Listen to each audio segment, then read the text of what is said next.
வணக்கம் மக்களே. நம்ம கார்த்திக் கதையில டிசம்பர் 17 என்ன நடக்க போகுது அப்படிங்கறத பத்தி தாங்க இந்த வீடியோல இப்ப நம்ம பார்க்க போறோம்.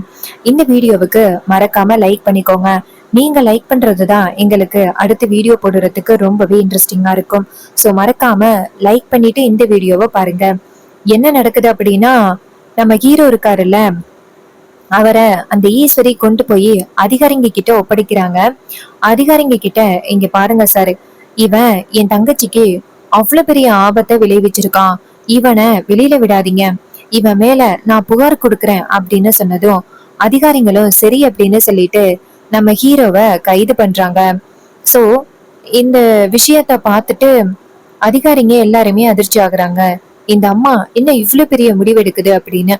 அதே நேரத்துல ஈஸ்வரி ஹீரோவை பார்த்து, இங்க பாரு, என் தங்கச்சிக்கு எவ்வளவு பெரிய ஆபத்தை விளைவிக்க பார்த்த, இனிமே நீ நினைச்சாலும் நீ வெளியில வர முடியாதுடா அப்படின்னு சொல்லிட்டு அந்த இடத்துல இருந்து வீட்டுக்கு போறாங்க. இன்னொரு பக்கம் நம்ம பாட்டி இருக்காங்கல்ல, அவங்க கிட்ட ஒருத்தர் ஓடி வந்து, அம்மா ரொம்ப பெரிய அநியாயம் நடந்துருச்சுமா அப்படின்னு சொல்ல, ஈஸ்வரி பரமேஸ்வரி கேக்குறாங்க, ஏயா என்னாச்சு அப்படின்னு. அவங்க சொல்றாங்க, இங்க பாருங்கம்மா, இது மாதிரி ஐயா இருக்காருல்ல, அவரை உங்க மருமக சாமுண்டீஸ்வரி அதிகாரிங்க கிட்ட கொண்டு போய் புடிச்சு கொடுத்துட்டாங்க. இது கேட்டதும் பரமேஸ்வரி அதிர்ச்சி ஆகுறாங்க. என்ன சொல்றீங்க? என்னோட பேரனை அவ அதிகாரிங்க கிட்ட பிடிச்சு கொடுத்துட்டாளா? அப்படி என் பேரன் என்ன தப்பு பண்ணா அப்படின்னு. அதுக்கு அவங்க சொல்றாங்க, இங்க பாருங்க, அவங்களோட தங்கச்சி இருக்காங்கல்ல, அவங்கள உங்க பேரன் ஆயுதத்தால தாக்கிட்டாங்க அப்படின்னு சொல்லி அதிகாரிங்க கிட்ட பிடிச்சு கொடுத்துருக்காங்க. இது கேட்டதும் பாட்டிக்கு ரொம்பவே அதிர்ச்சி. என்னது, என் பேரன் அப்படி பண்றதுக்கு வாய்ப்பே கிடையாது, இதுக்கு பின்னாடி ஏதோ ஒரு சூழ்ச்சி இருக்கு, என் பேரன் அப்படி பண்ணவே மாட்டான் அப்படின்னு. அதுக்கு அவரு சொல்றாரு, இங்க பாருங்க, அவங்க கொண்டு போய் அதிகாரிங்க கிட்ட ஒப்படைச்சிட்டாங்க. கார்த்தி தம்பிய இப்ப ஜெயிலுக்குள்ள வச்சிருக்காங்க. இதை கேட்டதும் பாட்டி ரொம்ப அதிர்ச்சி ஆகுறாங்க. நான் இப்பவே போய் என் பேரனை பாக்குறேன் அப்படின்னு நேரா அவரோட கணக்கு பிள்ளைய கூட்டிக்கிட்டு ஜெயிலுக்கு போறாங்க. அங்க அதிகாரிங்களை போய் பாக்குறாங்க. ஐயா, என் பேரனை இங்க புடிச்சிட்டு வந்தாங்களாம்ல அப்படின்னு. அதிகாரி சொல்றாங்க, ஆமாமா, சொல்றதுக்கே எனக்கு மனசு கஷ்டமா தான் இருக்கு, என்ன பண்றது, சந்தர்ப்பங்களும் சாட்சிகளும் அவருக்கு எதிரா இருக்கிறதுனால அவரை நாங்க கைது பண்ற மாதிரி ஆகிருச்சு.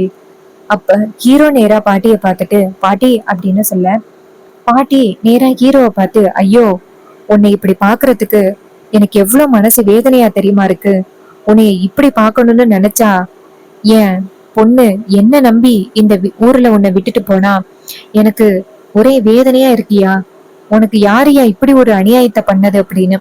அதுக்கு அதிகாரி சொல்றாங்க, அம்மா, இது மாதிரி ஈஸ்வரி அம்மா தான் இவரு அவங்களோட தங்கச்சிய ஆயுதத்தால தாக்கிட்டாங்க அப்படின்னு சொல்லி கொண்டாந்து புகார் கொடுத்துட்டு போனாங்க. அப்ப பாட்டி நேரா ஹீரோவை பார்த்து, என்னையா இது? ஹீரோ சொல்றாரு, பாட்டி, இது எல்லாமே சதி பாட்டி, ஏதோ பிரச்சனை நடக்குது அப்படின்னு செங்கல் சூளைக்கு என்ன வர சொன்னாங்க. சரின்னு நானும் செங்கல் சூளைக்கு போனேன். ஆனா அங்க போன பிறகு அந்த சந்திரா இருக்காங்கல்ல, அவங்க அந்த இடத்துக்கு வந்துட்டு அவங்க தனக்கு தானே ஆயுதத்தை தாக்கிக்கிட்டு நான் தான் பண்ணேன் அப்படின்னு அத்தை கிட்ட சொல்லிட்டாங்க. அத்தை இத நம்பி என்ன அதிகாரிங்க கிட்ட கொண்டாந்து என்ன பிடிச்சு கொடுத்துட்டு போயிட்டாங்க. இதை கேட்டதும் பாட்டி ரொம்ப அதிர்ச்சி ஆகுறாங்க. என்னையா இப்படி இருக்கிறா அவ, என்ன ஏது அப்படின்னு கொஞ்சம் கூட விசாரிக்க மாட்டாளா? அதுக்கு ஹீரோ சொல்றாரு, பாட்டி என்ன பாட்டி பண்றது, அவங்க தங்கச்சி சொல்றதுதான் உண்மை அப்படின்னு நினைச்சு என்ன அதிகாரிங்க கிட்ட பிடிச்சு கொடுத்துட்டாங்க. பாட்டி சொல்றாங்க, விடமாட்டேன்யா, அவளை விடமாட்டேன், நான் போய் அவகிட்ட நியாயம் கேட்காம விடமாட்டேன். எப்படி என் பேரனுக்கு அவ இப்படி ஒரு தண்டனையை கொடுக்கலாம், நான் போய் கேக்குறேன் அப்படின்னு ஹீரோ சொல்றாரு. பாட்டி, ஏற்கனவே உங்களுக்கும் அத்தைக்கும் கொஞ்சம் கூட ஆகாது, இந்த நேரத்துல நீங்க போய் அத்தை கிட்ட ஏதாவது சொல்ல அத்தை கண்டிப்பா கோவப்படுவாங்க பாட்டி, நீங்க போக வேணாம். பாட்டி சொல்றாங்க, இல்லையா, நான் போய் அவகிட்ட கேக்குறேன், எதுக்காக என் பேரனுக்கு நீ இப்படி ஒரு தண்டனையை கொடுத்த அப்படின்னு நான் கேக்குறேன். நான் போய் கேக்குறதுல அவ கண்டிப்பா உன்னை விடுதலை பண்றதுக்கு வருவா, இதோ போறண்டா அப்படின்ட்டு கிளம்புறாங்க. ஹீரோ தடுக்கிறதுக்கு பாக்குறாரு, ஆனா பாட்டி கேட்கவே இல்லை. இன்னொரு பக்கம் நம்ம ஈஸ்வரி நேரா வீட்டுக்கு வந்ததும் அவனுக்கு எவ்வளவு தைரியம் இருந்தா என் தங்கச்சி மேல கை வைப்பான் அப்படின்னு சொல்லிட்டு பயங்கர கோவத்தோட பேசிக்கிட்டு இருக்காங்க ஈஸ்வரி. அப்போ நம்ம ராஜா அங்கேருந்து வந்துட்டு, என்னமாச்சு, ஏதாவது பிரச்சனையா அப்படின்னு சொல்லி கேட்க, அதுக்கு ஈஸ்வரி சொல்றாங்க, இங்க பாருங்க, உங்க தங்கச்சி மகனுக்கு இருந்தாலும் ரொம்ப தைரியம் அதிகம். ஏன் தங்கச்சி மேல அவன் கை வச்சிருக்கான். அவனை அதிகாரிங்க கிட்ட பிடிச்சு கொடுத்துட்டு வந்துட்டேன். இதை கேட்டதும் ராஜா அதிர்ச்சியாகி, என்ன சொல்ற, மாப்பிளைய அதிகாரிங்க கிட்ட பிடிச்சு கொடுத்தியா? எதுக்காக மாப்பிளைய அதிகாரிங்க கிட்ட பிடிச்சு கொடுத்த? ஏண்டி இப்படி பண்ற அப்படின்னு ஈஸ்வரி சொல்றாங்க, இங்க பாருங்க, என் தங்கச்சிய பாருங்க, அவ என்ன நிலைமையில இருக்கிறா அப்படின்னு. அவளை ஆயுதத்தால தாக்கிட்டான் உன்னோட மருமகன். இதை கேட்டதும் ரேவதி சொல்றாங்க, அம்மா, சித்தி சொன்னாங்க அப்படிங்கறதுக்காக இத நம்புறியா? கண்டிப்பா சித்தி இப்படி பண்ணிருப்பாங்க, சித்தி தான் போய் சொல்லியிருப்பாங்க. உன் மருமகன் அவரு கண்டிப்பா இப்படி பண்ணிருக்கவே மாட்டாரு. இத்தனை நாளும் இந்த வீட்டுல இருந்தாரே, அவரால நம்ம யாருக்காவது ஆபத்து வந்திருக்கா? எந்த வகையிலுமே ஆபத்து வந்ததே கிடையாது. இது எல்லாமே சித்தியோட திட்டம். ஏமா இப்படி சித்தி சொல்றது எல்லாம் நம்பி இப்படி பேசுற அப்படின்னு. அதுக்கு ஈஸ்வரி சொல்றாங்க, இங்க பாரு, அவன் என்ன பண்ணா அப்படிங்கறது எனக்கு நல்லாவே தெரியும். அவனுக்கு சாதகமா யாரும் பேசாதீங்க. ஏன் தங்கச்சி என்கிட்ட பொய் சொல்ல மாட்டா அப்படின்னு. இதை கேட்டதும் ரேவதி சொல்றாங்க, அம்மா, நீங்க பண்ணது ரொம்பவே தப்பு. நாங்க போய் அவரை கூட்டிட்டு வரோம். ஈஸ்வரி சொல்றாங்க, யாராவது அவனை கூட்டிட்டு வரேன் அப்படின்னு சொல்லிட்டு போனீங்கன்னு வச்சுக்கிடுங்களேன், அவ்வளவுதான் அப்படின்னு. அதுக்கு ரேவதி சொல்றாங்க, அம்மா, நீங்க பண்றது ரொம்ப பெரிய தப்புமா. அவரு ரொம்ப பாவமா. அவரு கண்டிப்பா இந்த மாதிரி பண்ணிருக்க மாட்டாரு அப்படின்னு. அதுக்கு வில்லி சொல்றாங்க, பாத்தியாக்கா, இந்த வீட்டுல யாருமே என் பேச்ச கொஞ்சம் கூட நம்புறதே இல்ல. எல்லாருமே அந்த டிரைவர் பையல தான் நம்புறான். அந்த அளவுக்கு அந்த டிரைவர் பைய இந்த வீட்டுல உள்ள எல்லாரையுமே ஏமாத்தி வச்சிருக்கான். அப்ப ரேவதி சொல்றாங்க, சித்தி, அப்படியெல்லாம் ஒண்ணும் கிடையாது. நீங்க இந்த வீட்டுக்கு என்னெல்லாம் பண்ணிருக்கீங்க அப்படிங்கறது எங்க எல்லாருக்குமே தெரியும். அதனாலதான் நாங்க உங்களுக்கு எதிரா பேசுறோம். இல்லைன்னா நாங்க எதுக்கு சித்தி உங்களுக்கு எதிரா பேசணும்? நீங்க பண்ண அநியாயத்துக்காக தான் நாங்க பேசுறோம். அம்மாவை நீங்க நல்லாவே ஏமாத்துறீங்க. இது கேட்டதும் ரொம்பவே ஷாக் ஆகுறாங்க சந்திரா. ஆஹா, இவ என்னடா இப்படி பேசுறா அப்படின்னு. அதுக்கு ராஜா சொல்றாரு, ஆமா ஈஸ்வரி, உன் தங்கச்சி தான் உனக்கு துரோகம் பண்ணிக்கிட்டு இருக்கா. மாப்பிள்ளை இப்படி பண்ணிருக்கிறதுக்கு வாய்ப்பே கிடையாது அப்படின்னு. அப்ப வில்லி சொல்றாங்க, பாட்டியாக்கா, இந்த வீட்டுல அந்த டிரைவர் பையல தான் நம்புறாங்க. ஆனா என்ன கொஞ்சம் கூட நம்பவே மாட்டேங்கிறாங்க அப்படின்னு. அதுக்கு ஈஸ்வரி சொல்றாங்க, இங்க பாரு, எனக்கு ஓ மேல நம்பிக்கை இருக்கு. நீ இந்த மாதிரி பண்ண மாட்ட அப்படின்னு. அந்த டிரைவர் பையன் தான் உன்னை தாக்கியிருக்கான். அதுல எனக்கு நம்பிக்கை இருக்கு. அவனை நான் அதிகாரிங்க கிட்ட பிடிச்சு கொடுத்துட்டேன். நீ பயப்படாத. இவங்க எல்லாம் சொல்றாங்க அப்படிங்கறதுக்காக நான் என்னைக்குமே உன்னை சந்தேகப்பற்ற மாட்டேன் அப்படின்னு சொன்னதும் வில்லியும், சரிக்கா, நீ அக்காக்கா, நீ எப்பவுமே என் மேல நம்பிக்கையா இருப்பன்னு எனக்கு தெரியும்க்கா அப்படின்னு.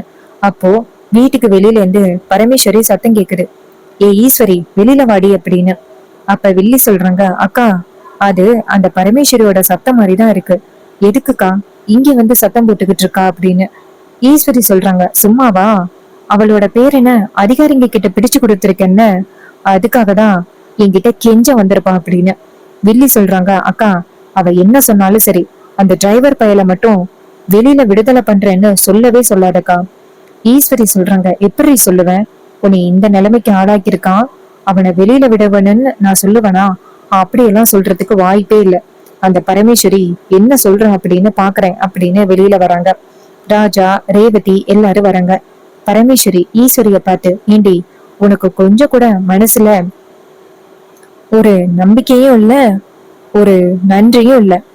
என் பேரன் உன் வீட்டுக்கு என்னெல்லாம் பண்ணிருக்கான். உன் உயிரை பல முறை ஆபத்துல இருந்து காப்பாத்திருக்கான். செங்கல் சூளையில நடந்த பிரச்சனையை தீர்த்து வச்சிருக்கான். உன் வீட்டு கலசம் காணாம போன போது தேடி கொண்டாந்து கொடுத்துருக்கான். அப்புறம் உன் உயிரையும் 2 3 டைம் காப்பாத்திருக்கான்.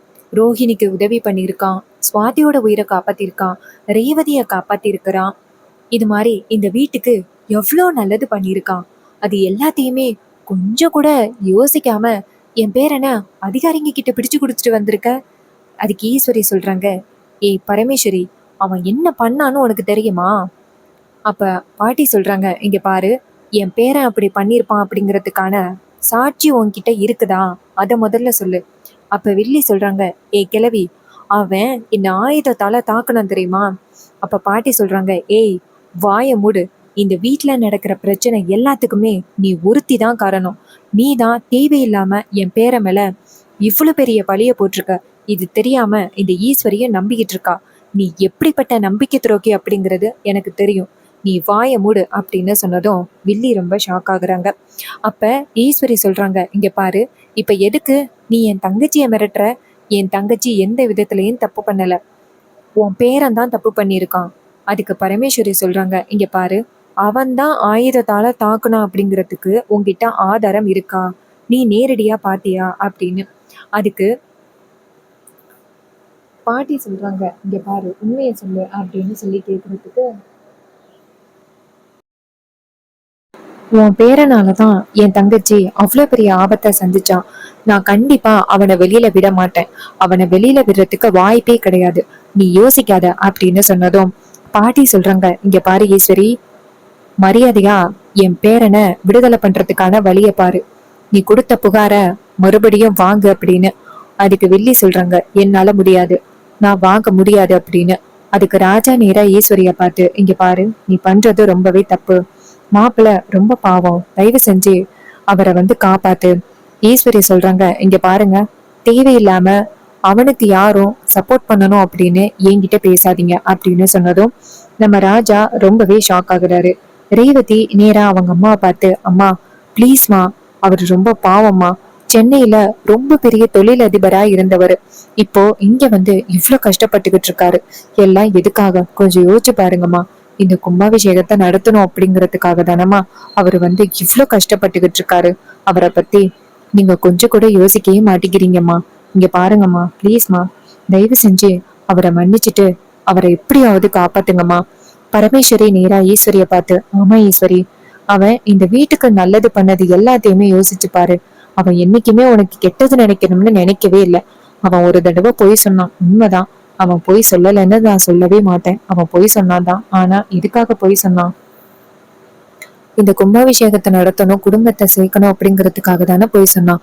மற்றபடி யாராவது பாதிக்கப்படணும் அப்படின்னு நினைச்சு பொய் சொன்னானா? அவன் சொன்னதுனால இந்த வீட்டுல யாராவது பாதிக்கப்பட்டாங்களா? அப்படியெல்லாம் எதுவுமே இல்லை. இல்ல, இங்க பாரு ஈஸ்வரி, தயவு செஞ்சு சொல்றத கேளு ஈஸ்வரி அப்படின்னு. அதுக்கு ஈஸ்வரி சொல்றாங்க, இங்க பாரு, நீ பேசுறத என்னால கேட்க முடியாது அப்படின்னு சொல்ல, வில்லி சொல்றாங்க, அக்கா சரியா பேசுனக்கா, இவளுக்கெல்லாம் நம்ம பதில் சொல்லணும் அப்படின்னு அவசியமே கிடையாதுக்கா அப்படின்னு சொன்னதும் பரமேஸ்வரி சொல்றாங்க, இங்க பாரு, உன் தங்கச்சி சொல்றா அப்படின்னு இப்படி பேசிக்கிட்டு இருக்க. கூடிய சீக்கிரம் உன் தங்கச்சி பொய் சொல்றது எல்லாமே உனக்கு தெரிய வரும் அப்படின்னு சொல்லிட்டு பாட்டி சோகமா அந்த இடத்துல இருந்து போறாங்க. சோ இந்த கதை உங்களுக்கு பிடிச்சிருந்துச்சுன்னா இந்த வீடியோவுக்கு மறக்காம லைக் பண்ணிக்கோங்க. நீங்க லைக் பண்றதுதான் எங்களுக்கு அடுத்த வீடியோ போடுறதுக்கு ரொம்பவே இன்ட்ரெஸ்டிங்கா இருக்கு. உங்களுக்கு இயற்கை சம்பந்தமான வீடியோஸ் பிடிக்குமா? நேச்சர் ரிலேட்டடான வீடியோஸ், நான் நிறைய ஃப்ளவர்ஸ் வீடியோஸ் எல்லாத்தையுமே ஷேர் பண்ணிக்கிட்டு இருக்கேன். இது வரைக்கும் உங்க வீட்ல என்னென்ன ஃப்ளவர் வச்சிருக்கீங்க, உங்களுக்கு ரொம்ப பிடிச்ச ஃப்ளவரோட பேர் என்ன அப்படிங்கிறத மறக்காம கமெண்ட்ல சொல்லுங்க. நம்ம ஹீரோவுக்கு அதிகமா ஒரு வீடியோ என்ட்ரி கொடுக்கவே மாட்டேங்கிறாங்க. ரொம்பவே கவலையா இருக்குல்ல. ஸோ நம்ம ஹீரோவுக்கு அதிகப்படியான ஒரு ஸ்கிரீனே கொடுக்க மாட்டேங்கிறாங்க. சரி, பார்ப்போம் அப்கமிங் எபிசோட்ல எப்படியெல்லாம் நம்ம ஹீரோவுக்கு மாசான சீன் அமைய போகுது அப்படின்னு வெயிட் பண்ணி பார்க்கலாம். இதே மாதிரி இன்னுமே நிறைய அப்டேட்ஸ் வேணும் அப்படின்னு எதிர்பார்த்தீங்கன்னா மறக்காம நம்ம சேனலை சப்ஸ்கிரைப் பண்ணிக்கோங்க. கூடவே புதுசா ஒரு சூப்பரான ஒரு எபிசோடு ரிலீஸ் பண்ணியிருக்காங்க. பகல்ல 2:30 மணிக்கு ரிலீஸ் ஆகுது. அதை பாக்குறதுக்கு எனக்கு ரொம்பவே சூப்பரா இருக்கு.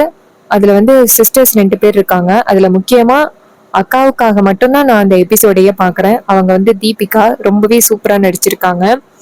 நீங்க யாராவது அந்த எபிசோட வாட்ச் பண்ணுவீங்க அப்படின்னா மறக்காம கமெண்ட்ல சொல்லுங்க. தேங்க்யூ ஃபார் வாட்சிங்.